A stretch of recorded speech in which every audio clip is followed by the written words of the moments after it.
आदि गुरु शंकराचार्य जी सन्यासी थे और उस समय तक उनकी ख्याति जनता के बीच में काफ़ी बढ़ गई थी।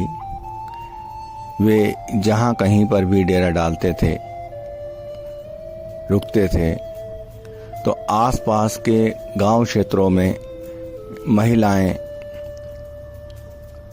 अपने आप ही व्रत आदि रखने लगती थीं, विशेष पूजन करने लगती थीं कि यह सन्यासी हमारे घर में भिक्षाटन के लिए आए तो हमारा भाग्य खुल जाएगा। वे किसी किसी एक घर में ही जाते थे, हर घर में नहीं जाते थे। एक दिन वे एक घर के सामने गए और आवाज़ लगाई, भिक्षाम देहि। अंदर से एक ब्राह्मणी आई। एक ब्राह्मण दंपत्ति वहाँ रहता था। ब्राह्मण देवता वहाँ थे नहीं। वे आई तो देखकर एकदम आश्चर्यचकित हो गई कि वह सन्यासी जिसके लिए पूरे क्षेत्र भर में, पूरे गांव में, आसपास के गांवों में भी महिलाएं व्रत रखती हैं, उपवास करती हैं, प्रभु से दया की भिक्षा मांगती हैं कि यह सन्यासी हमारे घर में भिक्षाटन के लिए आ जाए। और उनकी यह इच्छा अधिकतर इच्छा ही रह जाती है, क्योंकि वे तो केवल एक घर में ही जाते हैं।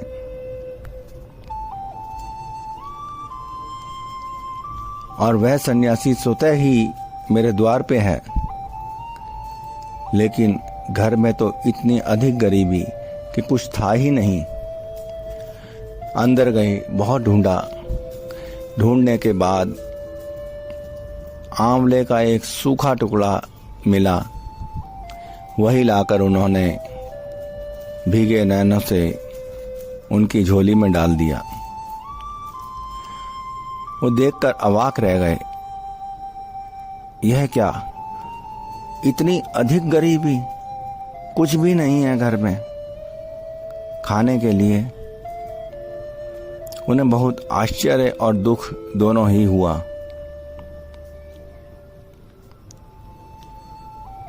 वहीं खड़े खड़े उन्होंने माता लक्ष्मी का आवाहन किया।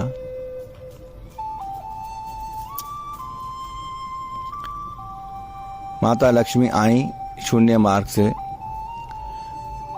और उन्होंने कहा, सन्यासी, इसके भाग्य में 7 जन्म तक ऐसी ही गरीबी लिखी है। पत्नी के भाग्य में और पति के भाग्य में भी 7 जन्म तक लिखी है। इतना कहकर वे अंतर्ध्यान हो गई। अब ऋषि तो ऋषि होते हैं। यह बात उन्हें बहुत बुरी लगी। उन्होंने वहीं खड़े खड़े कनकधारा स्तोत्र की रचना की। उसके माध्यम से उस ब्राह्मण के घर में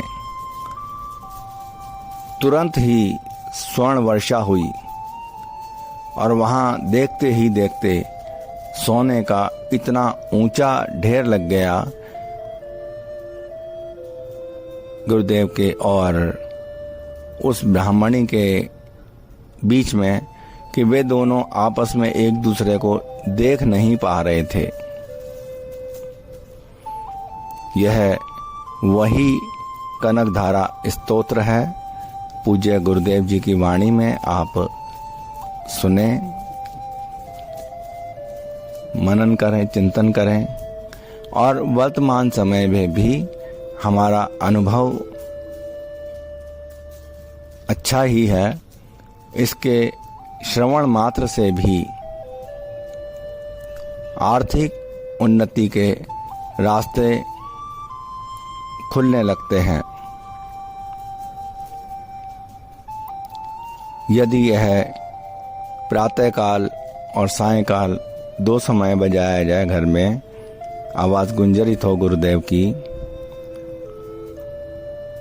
अधिक तो पूरा दिन भी बजा सकते हैं या दोपहर में भी बजा सकते हैं, जिस समय अभिजीत मुहूर्त रहता है।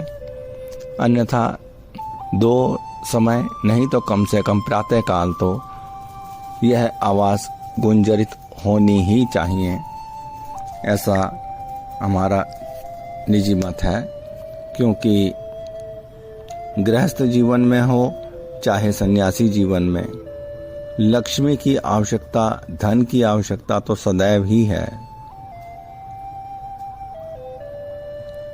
आशा है आप भी इससे लाभान्वित होंगे। पूज्य गुरुदेव जी की वाणी में प्रस्तुत है कनकधारा स्तोत्र। जय गुरुदेव, जय श्री महाकाल।